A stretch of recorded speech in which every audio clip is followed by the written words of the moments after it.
Support comes from Empower Missouri's Affordable Housing Coalition, working to address the causes of housing insecurity and homelessness through tenant advocacy. Information at empowermissouri.org/housing. From St. Louis Public Radio. This is Politically Speaking. State Representative Ray Reed is entering his second year as a member of the Missouri House, and the St. Louis County Democrat is trying to use his voice to call out the GOP majority, especially on immigration policy. Reed joins us for the latest episode of Politically Speaking. I should note here that this episode was recorded on Friday, January 23rd, before federal agents shot and killed Alex Preddy in Minnesota. With that, let's start the conversation. This is the Politically Speaking podcast, the definitive show about Missouri politics. Let's go back to some of those policies, to that peace and prosperity that we had some 4 to 5 years ago. Everywhere is Democrat country once this Democrat's been there. There are a lot of things in Washington that are very bipartisan, including some bills that I've already gotten passed. And I think it works best when you can see both sides, but you have to pick one, and I firmly align with the Republicans. But certainly I think if she's running against one of the crazy dudes, certainly it's going to be a lot easier. But I'll take wisdom in age and a few missteps in orator over somebody who has no substance. I believe that you represent the party's values and you move forward, and that's what I have done.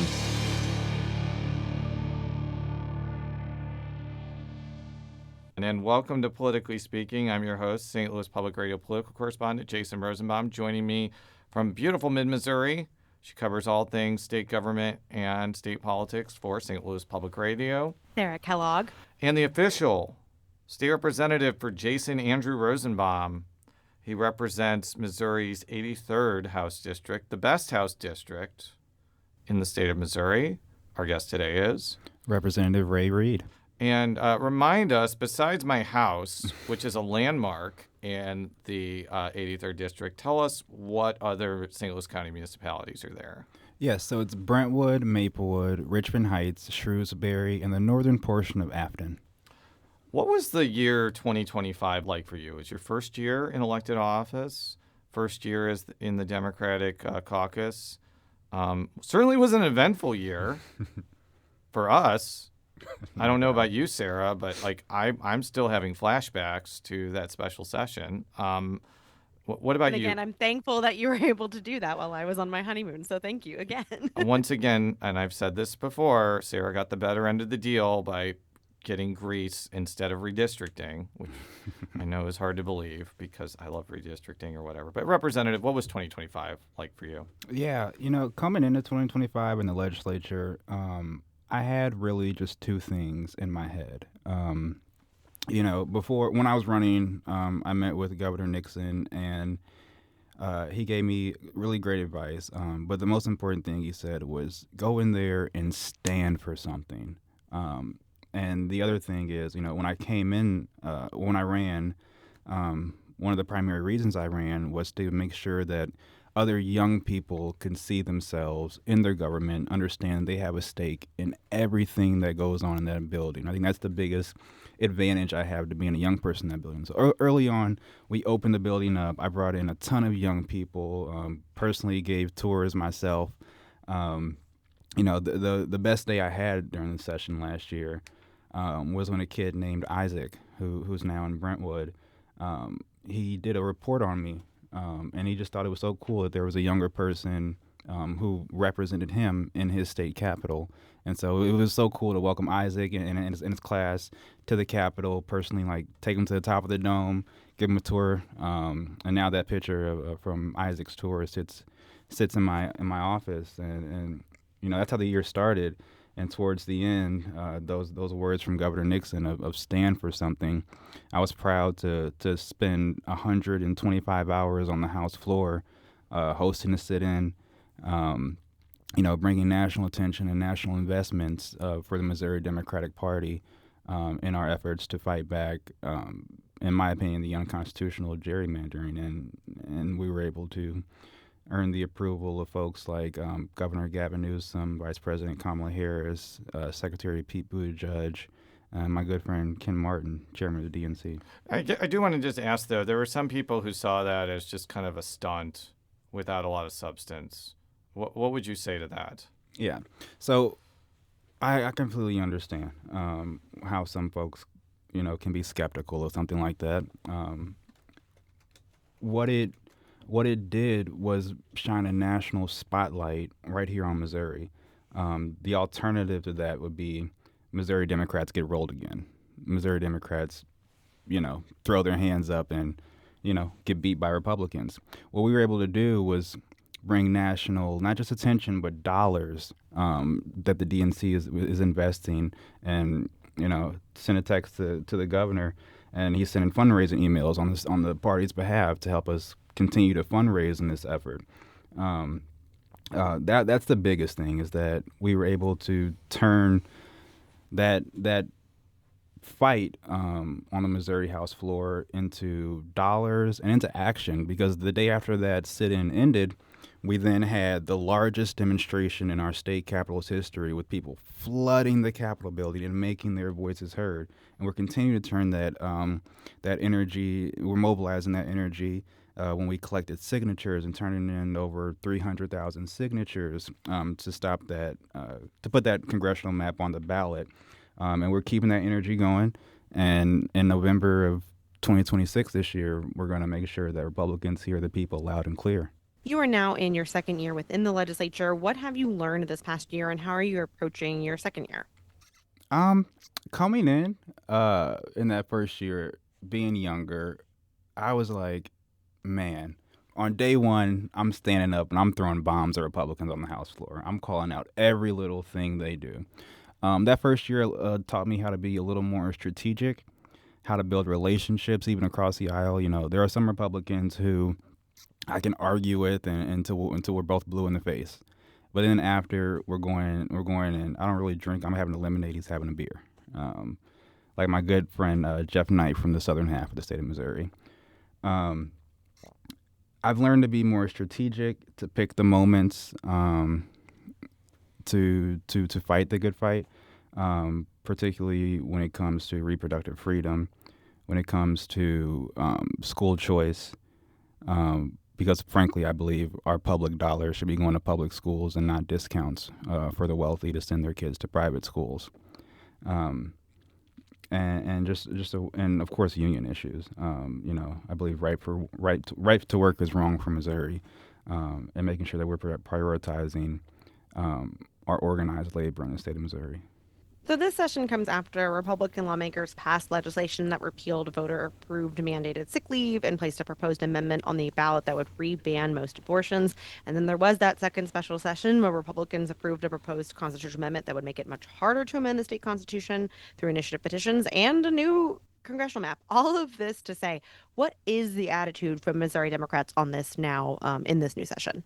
Oh, we're going to eat their lunch. Those guys are all fighting with each other on how bad they're going to go, and how far they're going to go, in their just extreme agenda, on a race to the bottom, how fast they can make Missouri even worse than some policies that we've seen in Texas and Florida.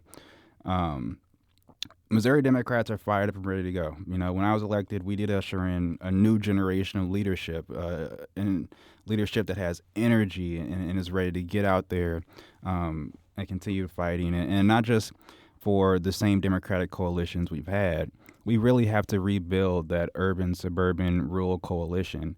And a lot of that is meeting folks where they are. After this summer, after my first full session and in between the special sessions, I spent time going to Joplin. I was in Dent County.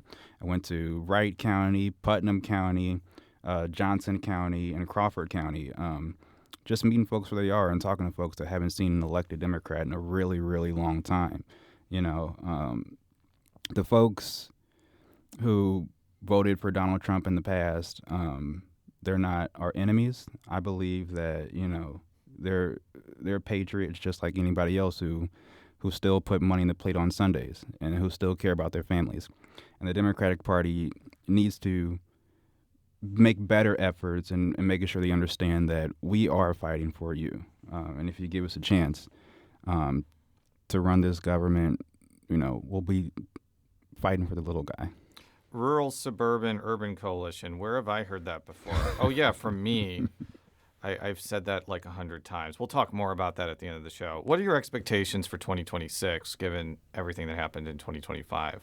Yeah, so in 2026, I, along with House leadership, I'm on the record, I am incredibly impressed with how our House leadership, led by Leader Ashley Aune from Kansas City, I'm incredibly impressed by how they've been able to kind of turn around the House Democratic campaign arm. And me, myself, I'll personally be on the road every week towards the general election, making sure that I'm knocking doors, I'm rallying folks, I'm getting as many folks I can organizing for Democrats, because we need about 3 seats to break the supermajority. And personally, I think we can break 5 or 6. And I'll be, on the road with a lot of friends in town, making sure that we're giving our best fight, giving our best effort to break that supermajority. Now, before you get on the road, you do have to get through this session. Mm-hmm. And Republicans passed a lot of their priorities last year.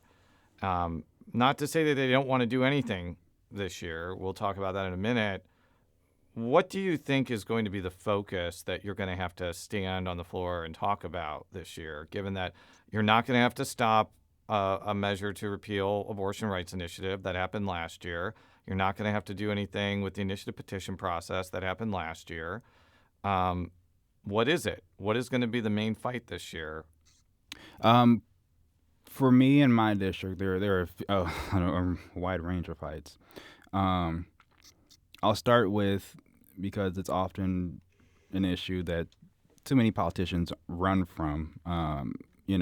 Republicans want to attack trans kids left, right, and center.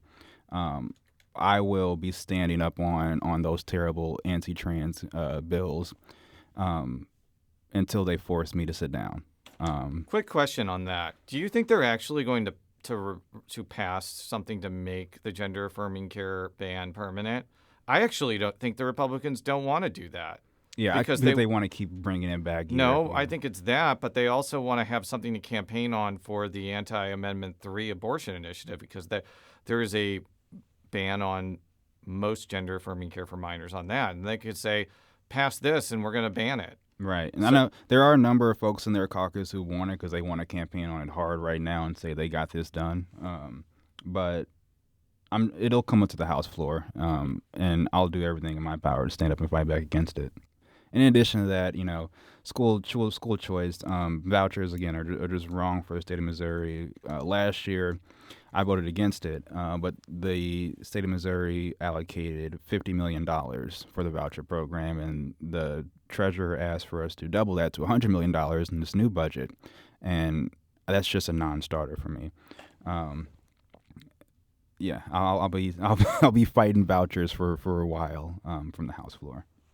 I will say that Governor Mike Kehoe is asking for $60 million, not 50, which is kind of, further from what Treasurer Malek wanted. Do you see that as kind of an admission that the budget is going to be tighter, or what do you make on basically just a smaller increase compared to double?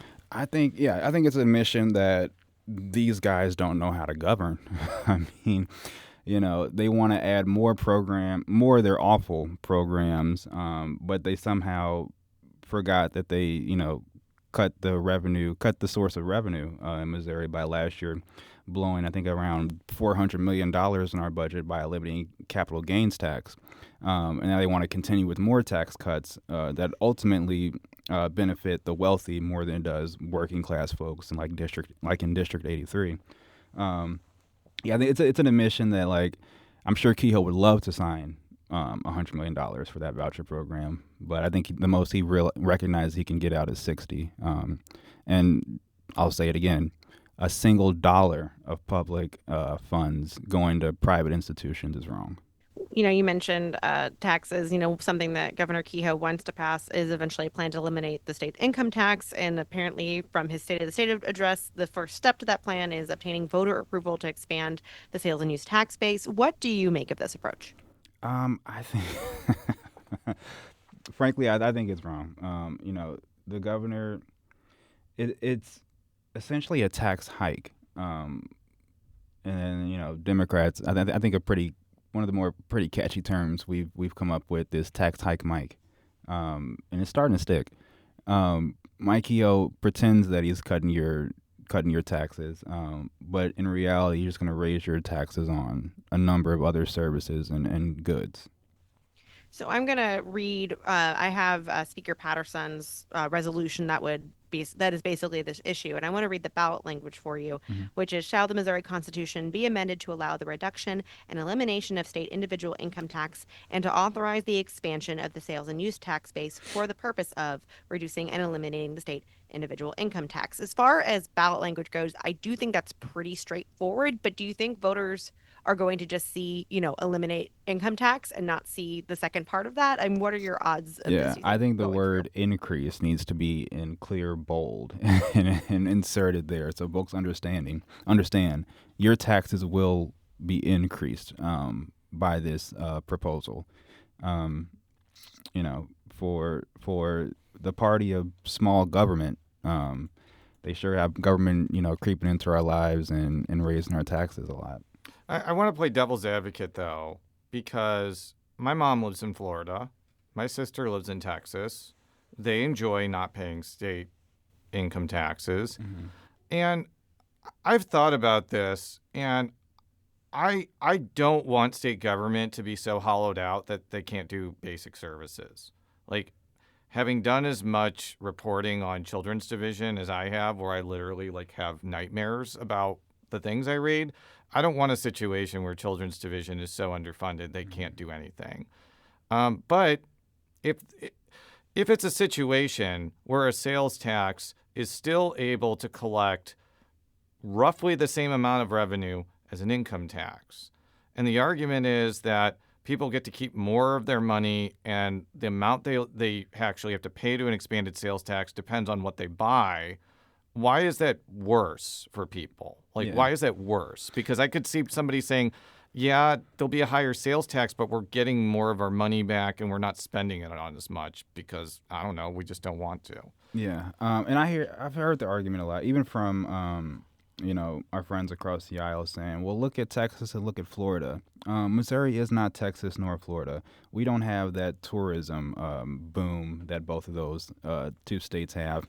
In addition, even though Republicans are slashing corporate tax rates almost every year, we're continuing to see businesses leave Missouri, like Wells Fargo, who recently just announced they're moving. In addition to the Kansas City Chiefs, who are even going across the Kansas line for a better situation. I think the best thing we could do is restore on the tax rate anyway, is restore the tax rate for corporations as it was under Governor Nixon, which was around 6.5%, and continue to undo some of the policies that are keeping families from moving to Missouri, like those anti-trans bills, like those just frankly racist anti-DEI bills. It's incredible how our friends across the aisle can say they're against DEI. That stands for diversity, equity, and inclusion. That's an inherently racist thing to say, that you are against diversity, you are against equity, and you are against inclusion. So we mentioned the budget a little bit. There are expectations that the upcoming budget is going to be pretty difficult this year. And in this budget alone, there is a core cut of over $600 million. What do you think the focus of this budget should be? So budgets are. I know you're not on budget, Yeah. Which I know is but what are your thoughts on that? Yeah, budgets are moral documents in essence. When you have a budget that tells organizations like in my district, like the Society of the Blind, we don't have enough money for you this year, or the St. Louis Arc, we don't have enough money to give you for that new program you want, or the Down Syndrome Association, all in my district. Sorry. I know you guys want to expand your headquarters or start this new program, but there's just not money because we decided to give the wealthy a capital gains elimination tax cut last year. For me, a budget that is morally just looks like one that results in those programs being able to be fully realized, that we see rural hospitals and rural public schools have the support and funding they need from the state. And more importantly, that just gets down to what folks expect from their government, which is their potholes are being filled, the roads and bridges are being taken care of, and that even our first responders, in my district, we back the blue, making sure that they have the support, funding, and resources they need to do their job. We'll be right back after this quick break on Politically Speaking with State Representative. If you have a smart speaker, you have access to the entire world of NPR and St. Louis Public Radio. All the latest news and all the captivating stories.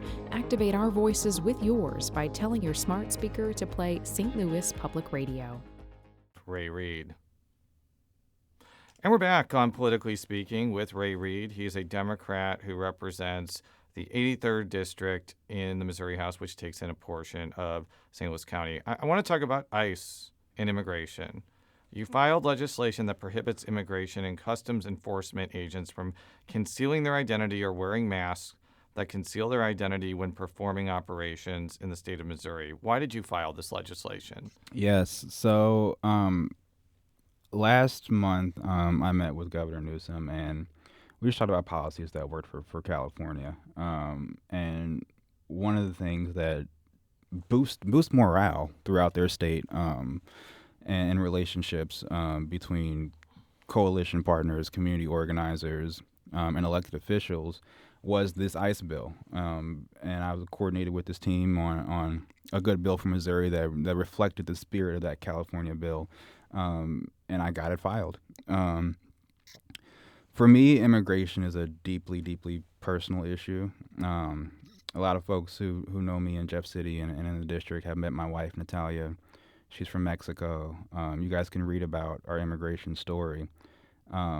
What this administration has done to our immigration system, I don't wish that on my worst enemy. It is a nightmare. It was a nightmare for us. And we know that so many other people have it so much worse than we did. So by this bill of eliminating or requiring agents to identify themselves, that's just simply holding federal officers to the same standard that we hold our state and local law enforcement officials. And the Missouri law enforcement has to identify themselves to anyone they approach. And it's not asking too much for federal law enforcement who have to abide by state laws when they're operating in states, from traffic laws to your requirements like identifying yourself. It's not asking too much for them to hold themselves to the same standard that we ask our Highway Patrol, St. Louis Police Department, and our local law enforcement. I don't know the status of that California bill, but I'm assuming the federal government is going to claim that it's unconstitutional because it's a state. Mm-hmm. It's a state placing some sort of requirement on a federal agency. Mm-hmm. Is it possible that eventually the only way to get this implemented is for Congress to pass this? Or I mean, obviously in the next 3 years getting that implemented would be very difficult, but if the Democrats retake Congress mm-hmm. and put some rider in a bill reopening the government saying ICE agents have to unmask themselves and identify themselves, is that going to be a better way to actually get this implemented? Yeah, so just because there are other options don't mean we don't do everything in our power to make sure that we are leading in this fight, which is why I filed the bill and I'm continuing to advocate for it. But yes, Congressman Bell and Congresswoman Ann Wagner should absolutely come together and work on this at the federal level. This is why it's so important for Democrats to retake the House in 2026, because if Donald Trump wants his budget, he's going to have to negotiate with Speaker Jeffries. And I know from conversations with House leadership in Congress that a lot of this immigration stuff will have to stop if Trump wants his budget from soon to be the majority House Democrats. In a Republican supermajority, this bill isn't likely to pass. Why file it anyway? What are you wanting to achieve with this? Uh, you know, that's the thing that like Governor Nixon told me when I was still running. Like, stand for something. Everyone knows that Democrats have an uphill battle in Jefferson City, but that does not mean we don't continue to fight the good fight while we're there, using all the power we have. I don't have much power from my job, and I do love my job, but I intend to pull every single lever of that office while I can to show people, not just showing young people that they have a stake in that building, but to show everyone in the district and around the state that yes, there is someone in there fighting for you. From our immigrant communities to our LGBTQ communities, to the disabled community, to minorities across the board. We have an opportunity, and it would be a disgrace and disrespectful to the generations that came before me fighting this good fight if I were not to do everything I can with the office I have. So last year, the Missouri Senate held a long hearing on a piece of legislation that would have created a system where Missourians could have accused people of being here illegally and would receive $1,000, correct? Yeah. And it also included life imprisonment for basically a new felony trespassing charge if people were found guilty of that. That bill didn't make it out of committee. What do you make of the bill and the fact that it didn't get very far last year? That is from I was a teenager when I was in Governor Nixon's office, and that gave me a healthy appreciation for the institution of the governor's office and the institution of the House and the Senate. And to see bills like that filed, to see the degradation of the Missouri Senate over the last year, and even the degradation of the Missouri House of Representatives, it's not worthy of those institutions.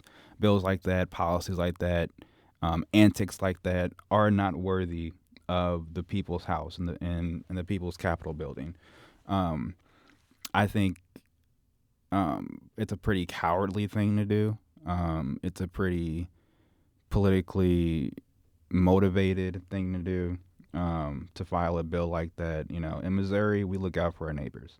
In Missouri, we take care of the people in our communities. We don't automatically assume that you're a criminal because you don't necessarily look just like me, or because you don't speak like me, or you don't pray like me. Missouri, at its roots, we are a good people, and we're the show me state for a reason, But yeah. Sorry, not to interrupt, but what do you make that it didn't get very far, that it had a hearing and then it didn't even leave committee last year? That there is still some hope in that building. There are still some folks who will look at trash like that and say that's not worthy of this institution. And that gives me some hope. Yeah, so a very similar bill was refiled by Senator David Gregory, who filed it last year. I guess my question is thoughts on any bills related on people without legal status in the U.S., as President Donald Trump's approval ratings on immigration have fallen. An AP NORC poll that NPR reported on just about a week ago on January 17th, it shows that he has a 38% approval on his handling of immigration. So do you think in an election year that immigration is something Republicans should run on or consider legislation on at all, considering the approval ratings right now on that? For us, yes, Republicans, please run on immigration. Please remind the public what you guys are doing, so that we can make it clear our vision for what immigration looks like. And Democrats are about deporting felons, not families. We're not about seeing mothers shot by federal agents. We're not in favor of seeing families depart. We're not in favor of seeing nannies or nurses or just folks working, serving our communities, disappeared from our communities. That's not who we are. All right, let's move on to the election. And before we talk about statewide elections, we got to talk about the 83rd District. The mayor of Brentwood, David Dimmitt, is running against you. Frankly, I was not surprised that somebody was going to run against you, because there are some people in our very politically active district that have strong opinions against you. I was surprised that the mayor decided to do this for one reason. I remember very distinctly in 2022 when you were running for Congress that you actually went to Brentwood City Hall and the mayor introduced you and said some very nice things about you. So I see two, I'm going to have to ask him myself because you can't read his mind. But there could be two different ways you could look at that. One, he sees an opportunity to run against you and he's taking it. Or two, he has found you to be very lacking as a state representative. What do you make of the fact that the mayor of your hometown is running against you? Yeah, in an interview that, he gave after he filed, he, quote, "I'm not dissatisfied with the representative's performance." So I'm assuming that... From the Post-Dispatch. I want to Yeah. make that clear. But continue. Yeah. So I won't speak for anybody. What I will say is that this experience has taught me humility in a way that I didn't necessarily see coming. So what I've learned is to offer people what I would want if I were in their shoes. And for the mayor, I offer grace. We live in a democracy, and anyone who has the urge to run can put their names on the ballot, and it's up to the people. That's what democracy is. And I will, go out there and make my case. I intend to earn my second term. I intend to earn, the support of my district, and continue to earn and deserve it into my second and third term in the Missouri House. So earlier in the show, we talked about this, but Missourians will end up voting on a proposal to require any constitutional amendment placed on the ballot through the initiative petition process to win approval in 8 out of 8 congressional districts. How do you think this is going to fare at the ballot box? The Missouri legislature has time and time again, under Republican control these past 21 years, has time and time again rejected the will of the people in that building. I think ballot initiatives like this we'll just continue to see.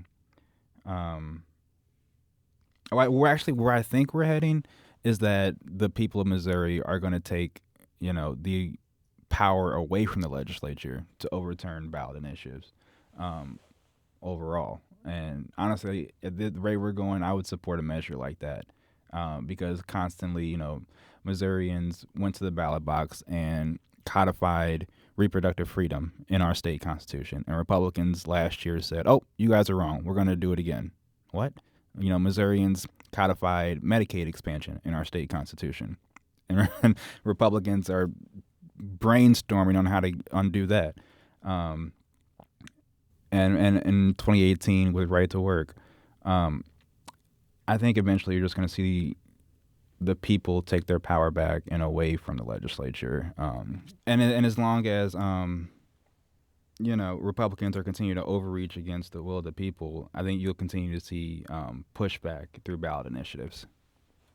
And then similarly, how do you think an effort to undo the 2024 abortion rights amendment will fare at the ballot box, especially after the appeals court rewrote the summary to be favorable to abortion rights proponents? Mm-hmm. If me and my friends at Abortion Action Missouri have our way, we're going to be voting no on Amendment 3, and we're going to send a message loud and clear to the legislature.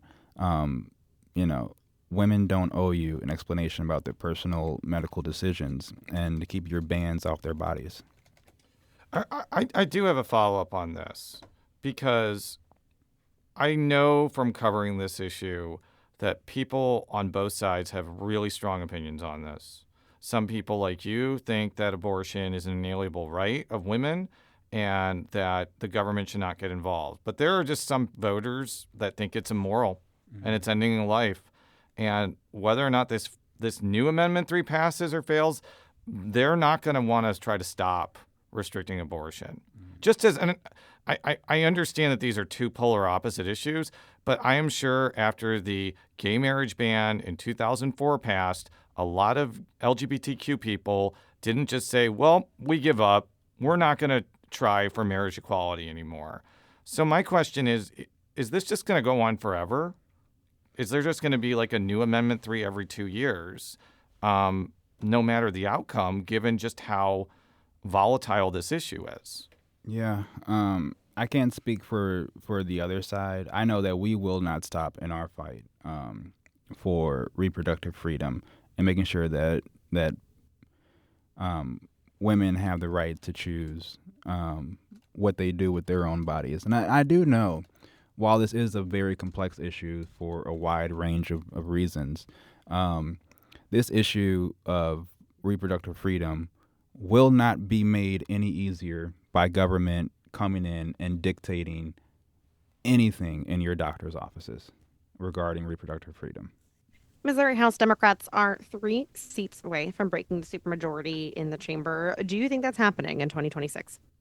I'm going to work my heart out to make sure we flip those 3 seats. I'll be down in Greene County. I'll be in Platte County, West St. Louis County, and St. Charles County, knocking doors all through the fall, doing fundraising as much as I can to help our candidates across the state, because I need some help in Jeff City. We need some more good fighters, and we have really great candidates across the state who are going to help us in 2027. Well, Representative, thank you so much for joining us today. For all of our stories, go to stlpr.org. Politically Speaking is a part of St. Louis Public Radio, which is, for now, a product of the University of Missouri St. Louis. And Representative, where can people follow you on social media where you want to be found? They can find me supporting public radio at RAYREEDMO across all of social media, and you can find me in the district at the doors. Thank you very much, and until next time, so long. Politically Speaking is produced by Sarah Kellogg, Rachel Lippman, and me, Jason Rosenbaum. The show is edited by Fred Ehrlich. Read all of our coverage at stlpr.org. And if you haven't already, make sure to subscribe to Politically Speaking by searching the term Politically Speaking on Apple Podcasts. From St. Louis Public Radio. This is Politically Speaking.